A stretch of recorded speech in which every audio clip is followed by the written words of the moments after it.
ॐ सोमनाथाय नमः। ॐ मल्लिकार्जुनाय नमः। ॐ महाकालेश्वराय नमः। ॐ ओंकारेश्वराय नमः। ॐ वैद्यनाथाय नमः।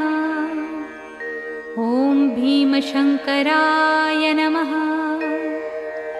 ॐ रामेश्वराय नमः।